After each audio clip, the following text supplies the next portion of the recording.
Good morning. Appreciate y'all for tuning in and rocking with us for another edition of the Morning Breeze, man. Always rocking with you guys, as always, man. Outside of me, I got my guy, Mr. Media himself, Jordan JC, in the building.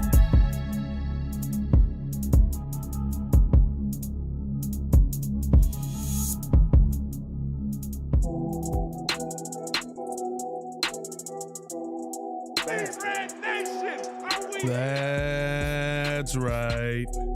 The best show for Chicago sports. A little bit later today.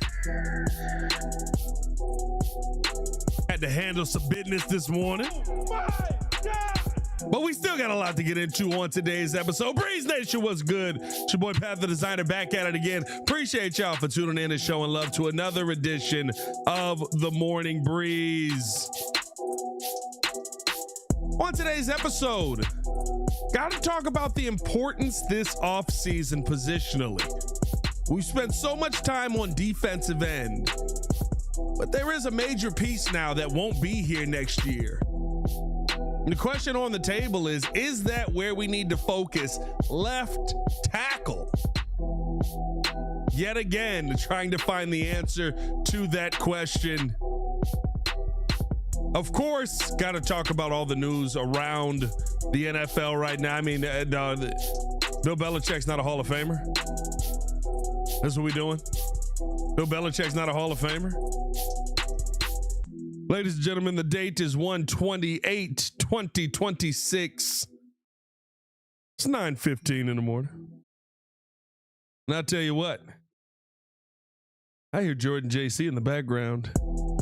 That's right, he's here. Just took him a little time to wake up from his nappy nap. Are you a mid-morning nap guy, JC? Is that what I'm understanding here? Is this a mid-morning nap situation? Yeah, sometimes, like a little mid-morning nap. Nothing wrong with that, I mean, kind of. You wake up and then go back to sleep and get a mid-morning nap in? Nothing wrong with that, I feel like nap before 11 is just, you shouldn't have got out of bed. Yeah, that probably is what it is. Yeah. I'm not gonna lie. You need a few more rests. Feel like taking a nap before 11, you just should have stayed in bed, dog. It's okay. You know what I mean? Like after 11, it's like, oh, okay, you did a little something today. You've accomplished something today. But I don't know. Hey man, appreciate y'all for tuning in to show love as always. Hit that like button, subscribe to the page, leave a 5-star review. Y'all know what to do. Come on. Push the button. Come on. Push the button. Come on, push the button. Yeah, come on, push your button. You heard what she said. Y'all heard what Sue Young said. Hit that like button, subscribe to the page, man. Make sure you hit that thumbs up. JC, what's going on with you, my guy? How you feeling? What's good, man? What's going on, man? Feeling good, feeling great. How are you?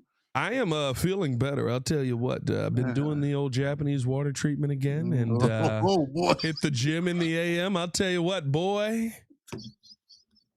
Clean as a whistle and ready for love. That's where I am right now. Oh boy, the text messages. Oh man, listen. I was coming home from the gym. I thought we were gonna have a situation. Oh, I'm not gonna lie to you. And then I messed myself up. It's been a very jumbled morning for your boy. I went to the gym, did my Japanese water. For those who don't know, you drink a liter of water in the morning. Technically, you're supposed to do it a gallon. I ain't doing a gallon. You drink a liter of water in the morning, warm water.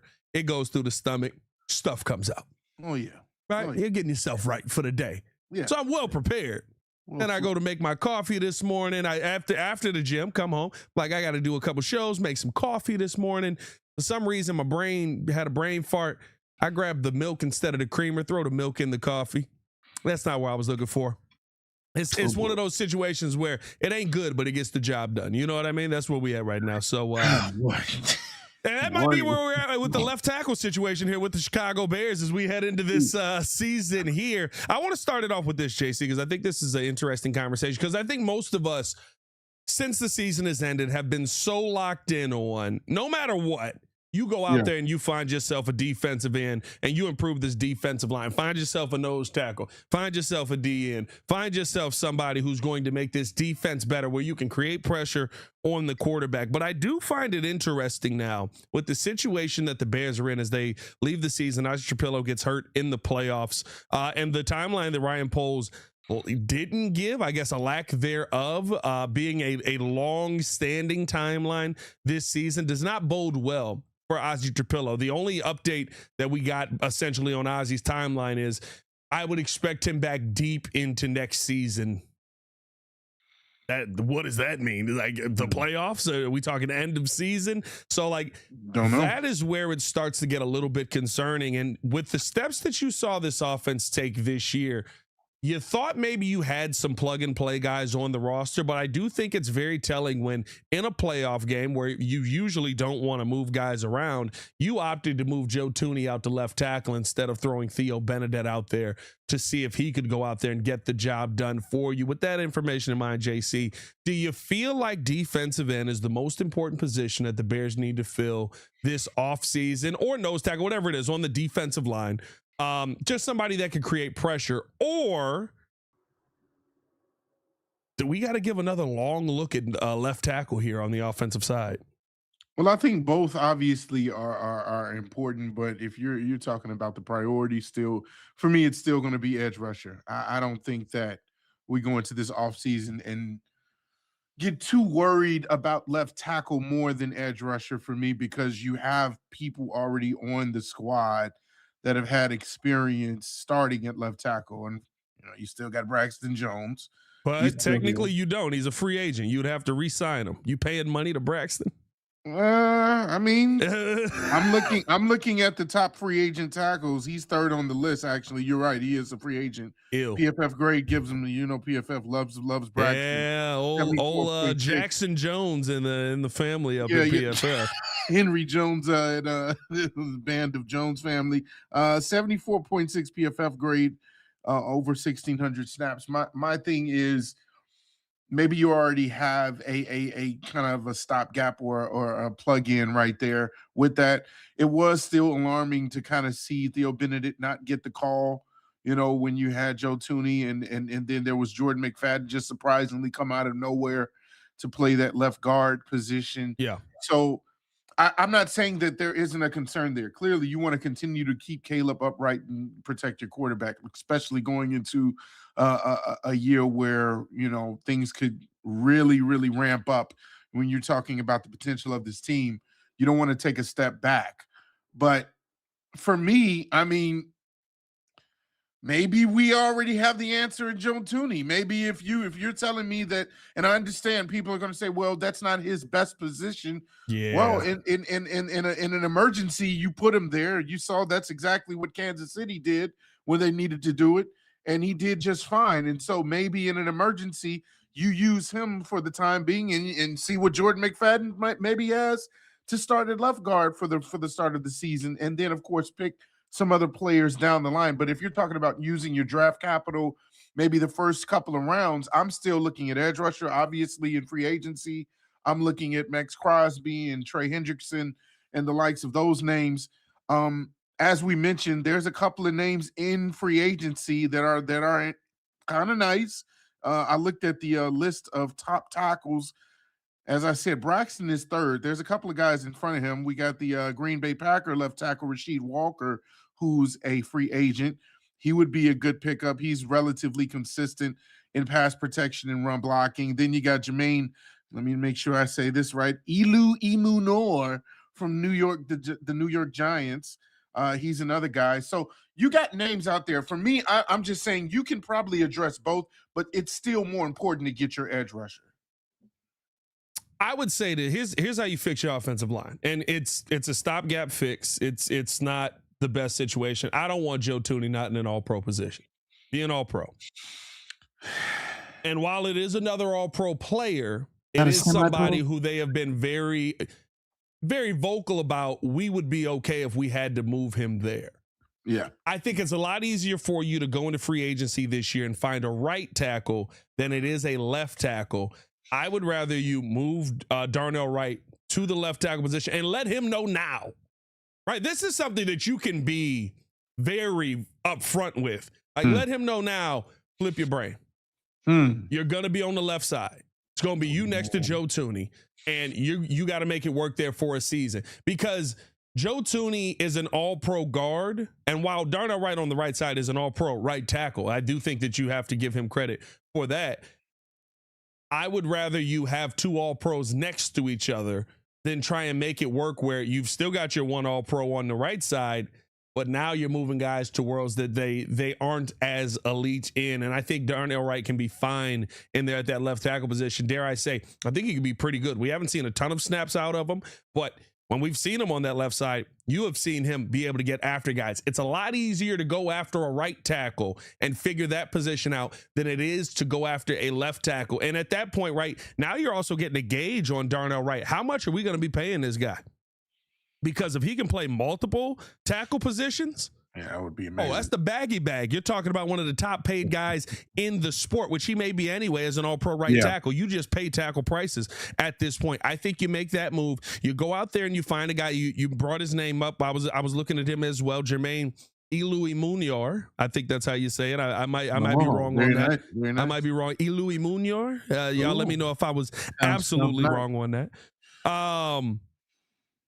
But he was really good on that right side in the pass blocking capacity. Now, he struggled in run blocking. I also think that goes to scheme and fit and things like that. I think if you got him in here with Dan Rashar, you got him in here with Ben Johnson, right, that the scheme would probably speak to him improving a little bit more in that run blocking game. We've seen him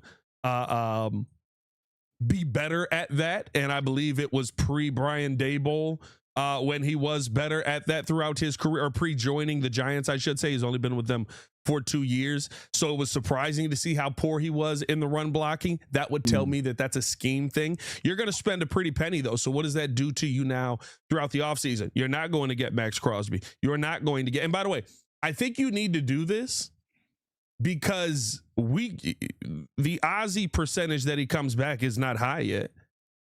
You don't know if you get Ozzie Trapillo back on the field. I just saw somebody comment when they said, oh, my God, like, just when we were crying about bookend tackles. That's exactly how I feel. The second that it's like, for the love of God, thank you. I've been waiting so long. You get rid of it. That's a position that has to be addressed, because no matter what, we can say the defense, we can say you need more on defense, you need more in the DB room, you need more on the defensive line. This team goes as far as Caleb Williams takes them. With how piss poor this defense was at times this season, outside of taking the football away, you were a field goal away from going to the NFC Championship game. This team goes as far as Caleb Williams takes them. Whatever Caleb Williams needs, you get Caleb Williams. And right now, Caleb Williams needs another tackle. I would love to see the Bears go out there and add a guy like Jermaine I ain't gonna say it every time to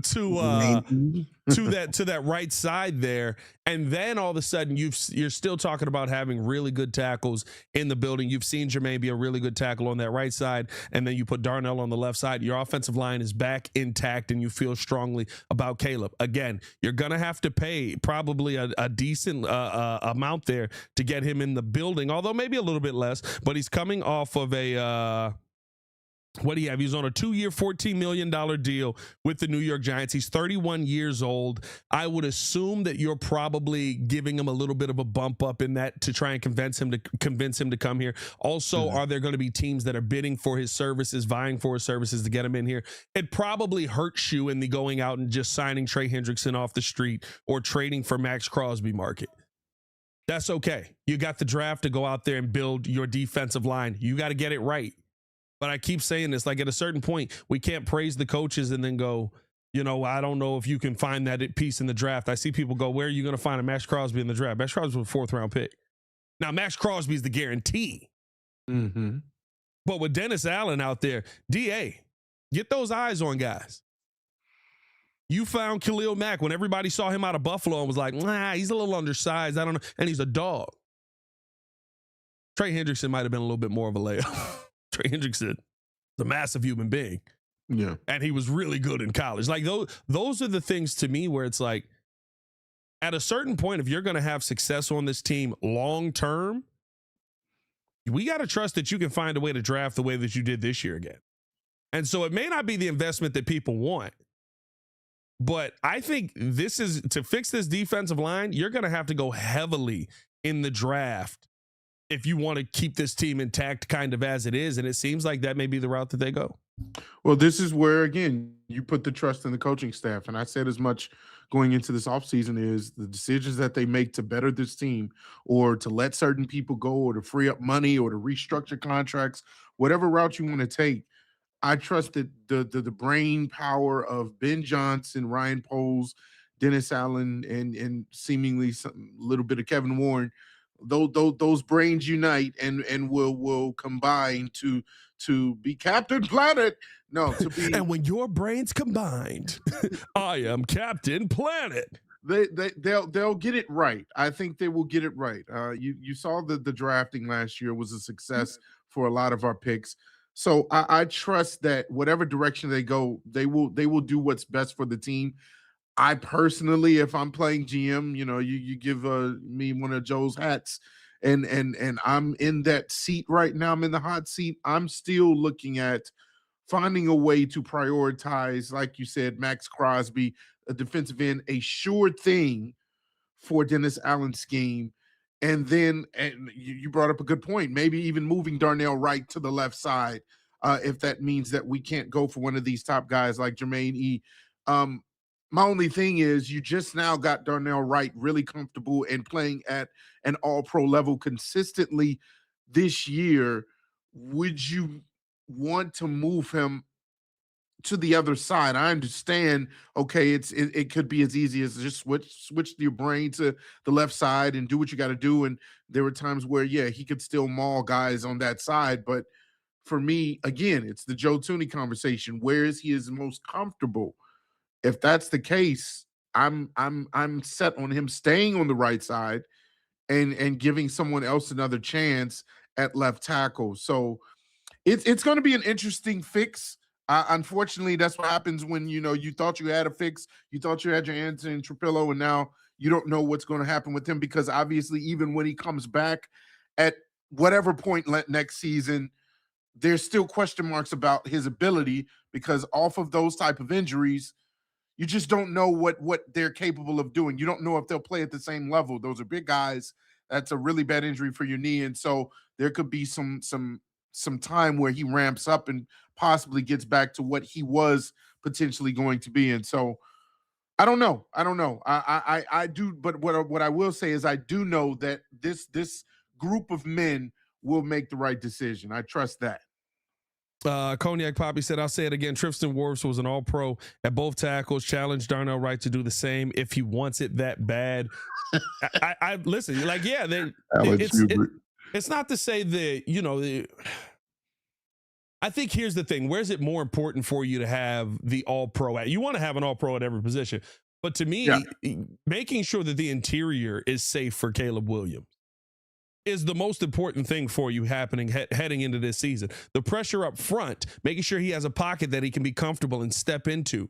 That to me is the most important part for Caleb Williams. I love having guys on the outside that are elite because it keeps that edge pressure away. But to me, having an all-pro in the middle is much more important than having it on the edge all day, every day of the week, because it gives you that pocket for Caleb to step up into.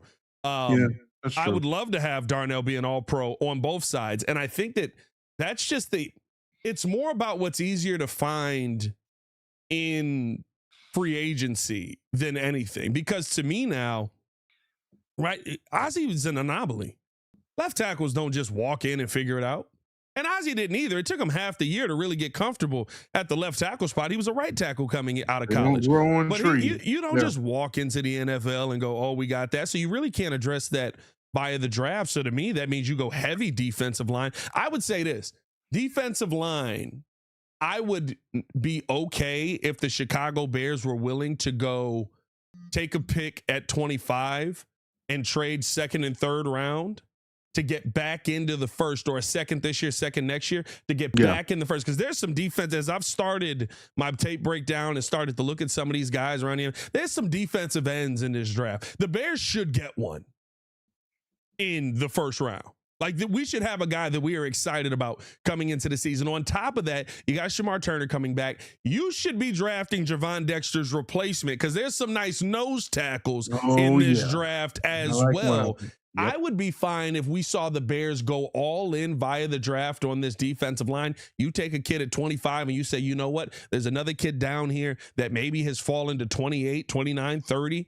I'll take these 2 picks and get myself back into the first round. Almost essentially what we saw the Houston Texans do when they took C.J. Stroud, and then they said, F these picks. We want Will Anderson too. Or they take Will Anderson and C.J. Stroud, however the order worked. Yeah. Like your team is at that level. And so I would love to see the Bears be that aggressive via the draft. And I think that addresses a lot of the needs. You're going to have development, but we've seen this team develop. Like I actually have confidence coming into this season that if you went with, adding a guy at right tackle, finding young guys on the defensive line, Dennis Allen can develop, Dan Rashard can develop. We've seen it on both of those guys. Ben Johnson's been phenomenal at development. Like the development we saw this season was so exciting. And so it gives you a lot more opportunity to not have to take the big swing on defensive end, in my opinion. Although I wouldn't cry if you told me I wake up tomorrow and Max Crosby's a Bear. Absolutely. Yeah. We're still going to get excited. Yeah, no, I like what you said about the draft because I personally, I don't know, we're going to do breakdowns coming soon. And there are probably right after the Super Bowl, we'll get to our actual draft breakdowns. I'm looking at there's a lot of D linemen. Yeah. Everybody, and by the way, tweet me names that you want to see on the team. Tweet JC names that you want to see on the team, man. Please. Because it's a lot of defensive linemen to get through. Yeah, it's a couple. There's a tackle from Ohio State. There's a safety from Oregon that a lot of people are saying could be a good Jaquan Brisker replacement. So we'll get into that. But if we go safety high, I'd be pissed. Hey, learn from your mistakes. I understand, but 25 is like nah. Well, yeah, nah. I don't want to see a safety till the 4th round. Nah. Really? Okay, bro. Right. What am I getting a safety for?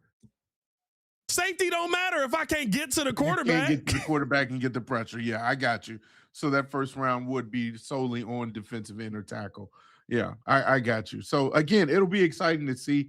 I like you said, I trust that not only will they make the right decisions, but I trust the development as well. That's also the other key is that not only do you know how to pick, you know how to actually get them to continue to improve and be better and better themselves.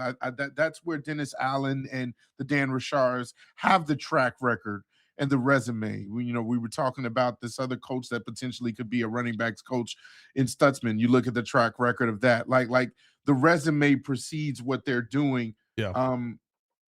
I believe in of course, Dennis Allen even also has ties to Trey Hendrickson. So there's a lot of different ways this can go. I just hope that they do prioritize defensive end first and then find a way to maximize whatever they can at left tackle if they go the route of making money work and moving some things around, looking at the Giants tackle if he's available. So you want to prioritize defensive end first. Where do you want them to prioritize it? Free agency or draft? Well, I mean, personally, if it was up to me, I'd do free agency because, I mean, I want the best of the best. Okay. I want Trey or I want Max. Like that, to me, that's where you should start. You should be looking to try and get a big fish. And then if you can't get that, then okay, I'm not saying Khalil Mack's a consolation prize, but you look for maybe somebody else plus a Khalil Mack or whatever the case may be. Or then Trey maybe a year too late though. I saw this conversation on Cap and J Hood the other day, and they were talking about, is there a shot that you going after Trey Hendrickson is a year too late? And not to say I'm willing to just like put it out there, it's over, he's done, yada yada. But they talk about $75+ million for Trey Hendrickson for 2 years. You haven't shown that you can stay on the field recently, so that's the only concern is, are you paying for what was rather than what could be? That's what it feel like. I don't know. That's a good question to have. And again, that's where I trust the group of Ryan Poles, Ben Johnson, and Dennis Allen to get that right. And if they need to overlook it, I mean, hey, even if you have ties to that guy, you can say he's a year too late. We already saw the best of him where he had 34 sacks in 2 seasons and led the league. And so again, that's the decision you have to make going forward. Do you go for him? Do you go for Max? Do you go for it in the draft and address tackle first? For me again, I'm edge rusher first. Like you mentioned, you get that pressure on that side of the ball because defense was the issue this year more so than offense for us. I think you go that route first and address that. It's going to be interesting to see what the Bears end up doing. I think that, I've said it, like I want tackles. I think it's, you saw how Caleb Williams operated when that offensive line was fully intact. I want to see that continue. I want my quarterback protected no matter what. I think that's the most important thing on the field. I would prioritize that via free agency. I think you got a lot that you can do in the draft. You got to trust these guys to develop. You got to trust these coaches to go out there and be able to do the job that they're supposed to do. And you're retaining most of your coaching staff. It seems like, right? Like maybe Declan Doyle is possibly a Raven coming up here as we await, whether he took that interview or not. Yeah, thought he was coming back. Maybe you I don't know what Al Harris is seeming like, honestly, at this point, because he's done, I think, 3 other interviews outside of the Packers. And has he talked to the Steelers? He talked to the Steelers. He talked to the Cowboys. And that makes sense. Is there a Washington situation? I feel like I'm forgetting a team. The Steelers one makes the most sense to me. I mean, if he's not going to pair back up with Mike, I feel like that's where he's like, let me come back. Well, yeah, he was up there with Mike McCarthy. And Mike McCarthy valued him so much that he made him an assistant head coach. He was like, I don't want to lose this guy. When he was a DB's coach, but he never made him a DC. Mm-hmm. Mm-hmm. So yeah, I mean, like, and he had trouble with DCs. So like, is that a situation where you look at it and go, maybe that makes a lot of sense moving forward? We'll see what ends up happening. But my point in all of that is you've got the same development staff that had you all tingly about Ozzie Trapillo. You've got the same development staff that had us all tingly about Kyle Monunga, had us all tingly about Shamar Turner when he started to turn it on before he got banged up, right? Like, we've seen them go out there and make players better and make them play above their means. So sometimes you just got to let them go out there and do that. Let us know how you guys feel in the comments below. Hit that like button if you have not done so. 172 in the building, 24 likes on the video. Come on, dog. Let's get over 100 likes on this. Get it up, y'all. Hit that like button, bro. Stop playing with us. Appreciate y'all for showing love as always, man. A lot more to get into on today's episode. Very interesting yesterday when I think there's no good way to say this. This is what makes me not like writers. The fact that there are people who, and I don't know why JC went off the screen there for a second. He's still here. Give me a sec. Refresh. It keeps doing that randomly. Yeah, there he is. He's back. Literally right here. There are people who feel like, and I'm not saying this is all writers, I'm not saying this is all media, yada, yada, yada. They feel like they are God's gift to the world and what they do. And when I hear that people like Bill Polian, who, remember, he's the bright football mind that got us Matt Eberflus. Yeah, look at that. When I hear that there are writers who are voting on this process that are saying Bill Belichick is not a first ballot Hall of Famer, that's when things begin to get stupid. And remember, we did this before. Remember T.O.? Mm-hmm. T.O. was not a first ballot Hall of Famer. Mm-hmm. If at any point you think of the person and attribute it with the Hall of Fame and go, he's a Hall of Famer, put him in. It's no question. You're trying to punish him for Spygate. You're trying to punish him for Deflategate. He got that punishment. You know what? He got that Super Bowl too. Yeah, forget all those gates. Oh, well, he didn't have honor and integrity in the game. You want me to start listing the people in the NFL that don't have honor and integrity that are Hall of Famers? Thank you. Talk about it.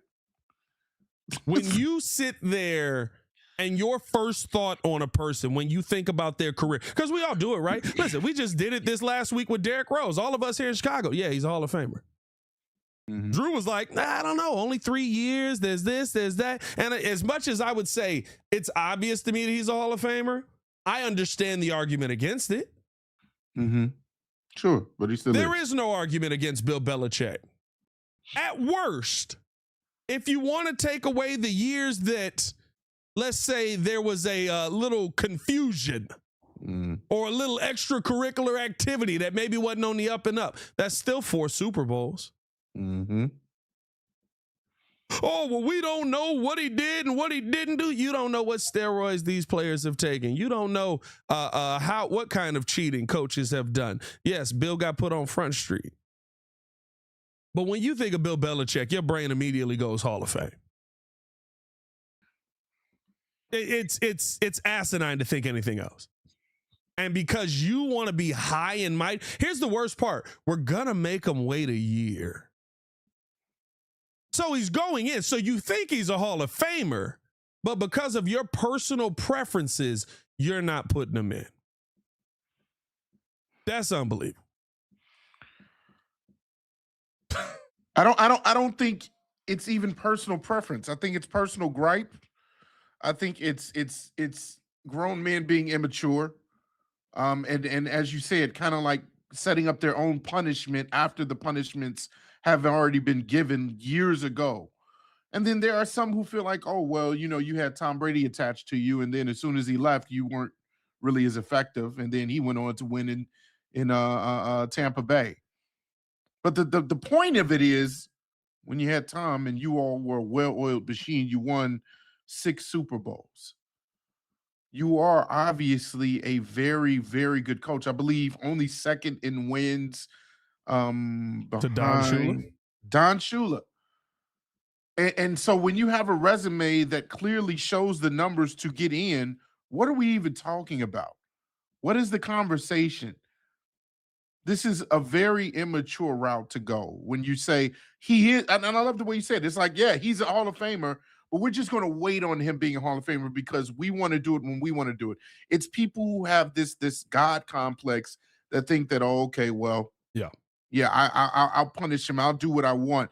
Yeah, we know, we see you, Bill, but let's give it a rest for a second. Let's put you on timeout. It's insane. It doesn't make any sense. Bill should be a first-time ballot a Hall of Fame. He should be a shoo-in. If he's not, I don't know who would be. Oh, no, you setting coaches back. There's coaches that, bro, if you're a coach and you didn't get in and you just saw that, good luck. Good luck. But I can't even say that because it's biases. Yeah. That's all it is. It's the same as the Baseball Hall of Fame. I heard Jesse Rogers, and I love Jesse, but I heard him trying to make a case that it was okay to put Carlos Beltran in the Hall of Fame, but not Barry Bonds. Yeah. Carlos Beltran got caught cheating. We all believe, and for the most part, right, it's like OJ with the glove. We all believe that Barry Bonds cheated, but there was never a positive test. There's no picture of him with the needle up his backside. We all believe that Sammy Sosa cheated, but there's no confirmation. There's no legitimate. There's just the list that came out and the he say, she say. And now it is very shocking and alarming that his hat size grew 4 times. That may be something that you need to get checked out. So, like, we all kind of know, but like, I hate when I see people try to make a case that, well, this level of cheating is okay, but this level of cheating, well, that's my line. Yeah. Because there are guys that in this NFL did whatever they could to put themselves in a position to win, coaching, playing, whatever it is. And you don't take their accomplishments away. but you want to make it personal because you don't like how Bill went about having his accolades. Come on, dog. There's a lot of football games Bill Belichick won where maybe where there was no chicanery going on. Mm-hmm. Or maybe there was and you just don't know what it was yet. But bottom line for me with Hall of Fame, if you think of a player and you go, that's a Hall of Famer, put him in. If you think of a coach, you go, that's a Hall of Famer, put him in. Guess what? When Andy Reid comes up, there's no question. Mm-mm. And more than likely, Andy will be a first ballot guy. Because Andy's more of a nice guy. Andy's more of a nice guy. Yeah. Andy's easier to deal with. Andy doesn't treat people like he's the smartest guy in the room at times. Has nothing to do with the success that they had on a field. Absolutely nothing to do with the success they have on the field. And it's a black guy for the Hall of Fame. Another black guy. Because this one, Bill Belichick comes up and you go, you can't put him in first time. T.O. comes up, can't put him in first time. Mm-hmm. And it took Mongo essentially to the point to where he was ready to pass. Come on. For you to go, man, maybe we should put one of the top 5 defensive tackles in the game in the Hall of Fame eventually. What a thought. It truly is becoming, and I think the NFL Hall of Fame is still more of an honor because there are players that I think are very good that don't get in. But this is too many times in a row now. I mean, this is 4 or 5 years in a row where we're going, these are personal feelings. Mm-hmm. These are issues that you have with people. Unbelievable that Bill Belichick isn't in. We got a little breaking news on the channel as Baki dropped Todd Monken.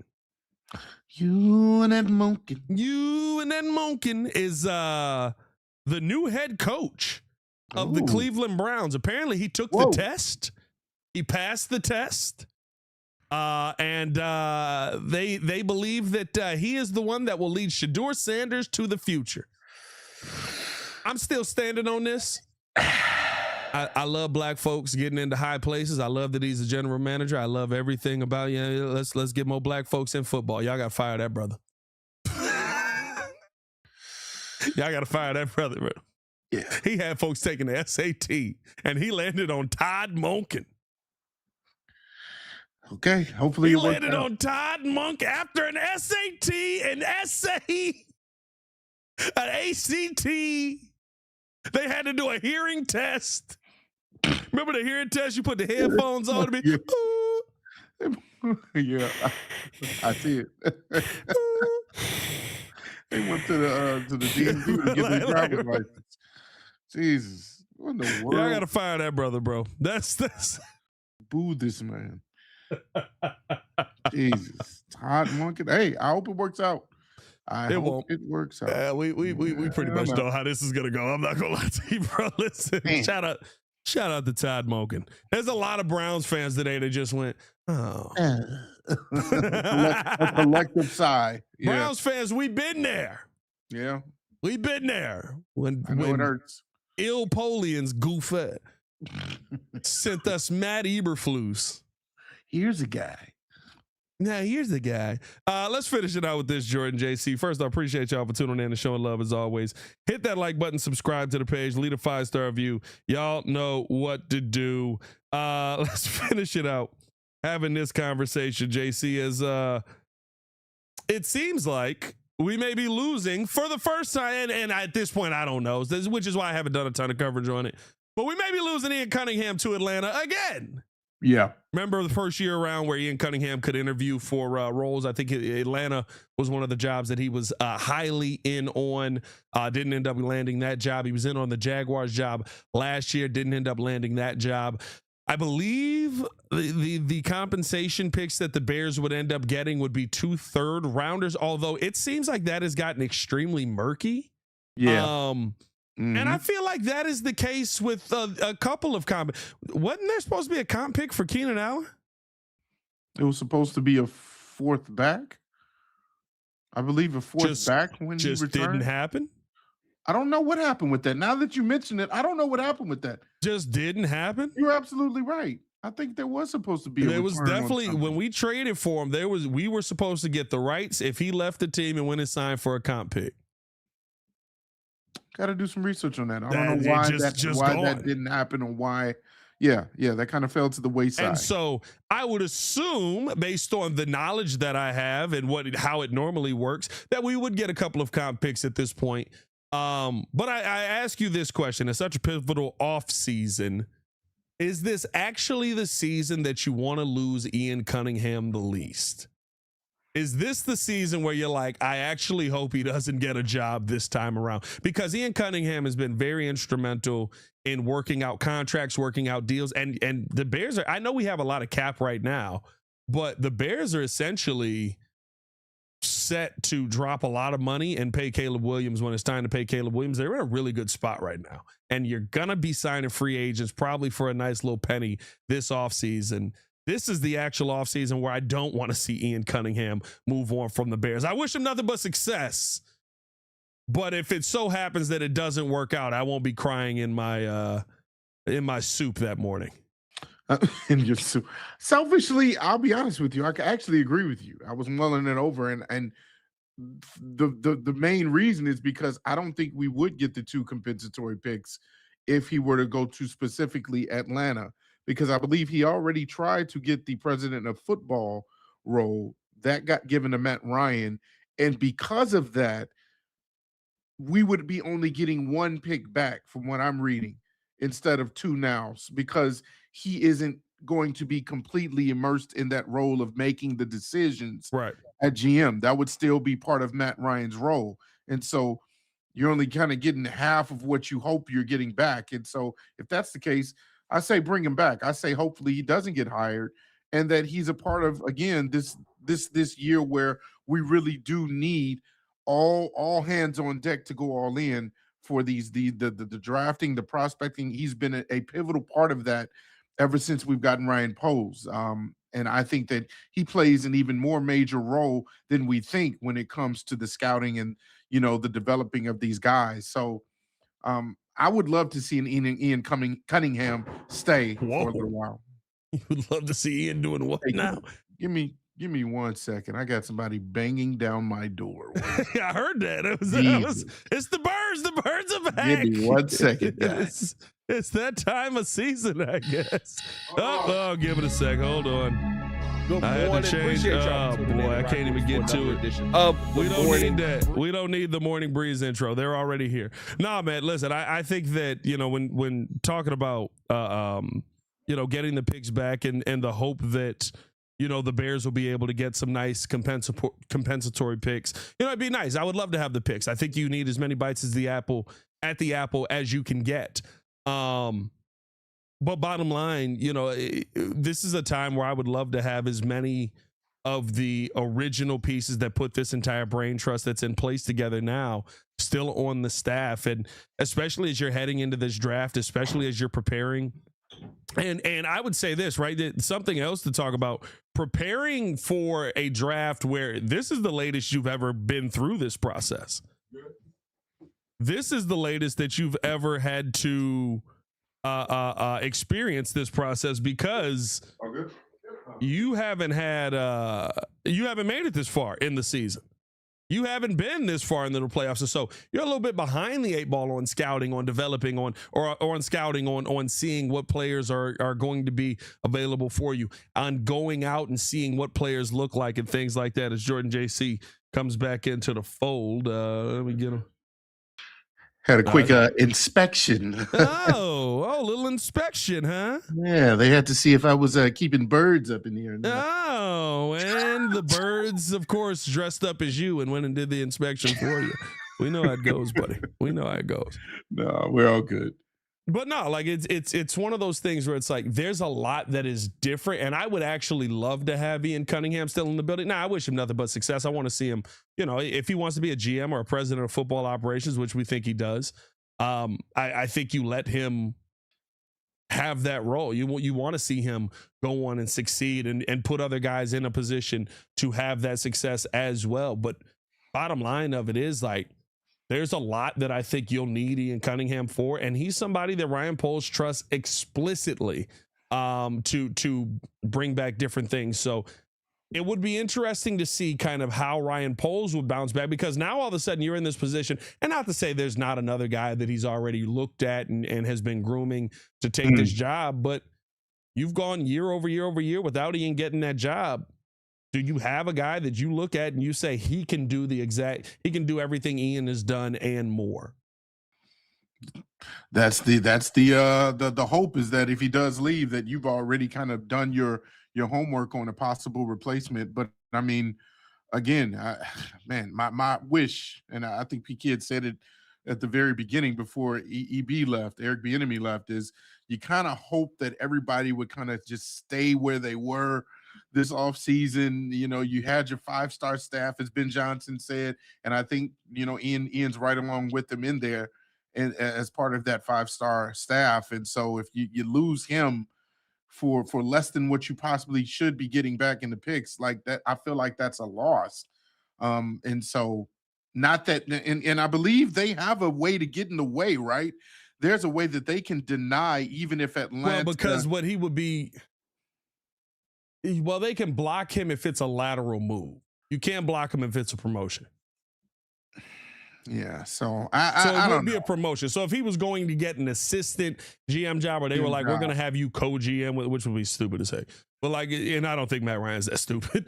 If it's one of those situations, that's a different conversation than if he's just going there and getting a promotion. Yeah, I like to see Ian at least for one more season here, because I feel like this is a turning point in not only the just for next year. I feel like this is a turning point in the organization. Yeah, where you're coming off of a special season, and you're now growing into a organization that everyone can be proud of, and that I think will be consistent when it comes to wins, when it comes to the standard, when it comes to the culture. And so I would love for Cunningham to be a part of that at least one more year. Yeah, let's see what ends up happening, man. Appreciate y'all for tuning in and showing love. As always, hit that like button, subscribe to the page, leave a 5-star review. Y'all know what to do. If you haven't hit the thumbs up, hit the thumbs up. And many of you have not hit that thumbs up button, man. So make sure that y'all get to that before you get up out of here. For Mr. BD himself, George JC, it is your boy, Panther Designer, back at it again. Let us know how you guys feel on everything we talked about in the comments below. Y'all stay safe out there, Chicago. Bed down. One love. Intel Convos. He thought they were begging on my door to come get me. You got ice with He said he thought it was ice. Brother, I am black as they come. Hey, that don't matter no more. I guess it don't. That don't matter no more. We got a Dominican. Wait a minute. Whoa. Hey, papi. You see, I played the baseball. Just sit down. I'll give you some mofongo. Some guasacaca con queso frito. Yeah. Guasacaca con queso fritas. With me, we're gonna have a big lunch. Big Dominican lunch with me. Big Puppy. It's one of the best roles Keenan ever played. Bro, that mess hilarious every time.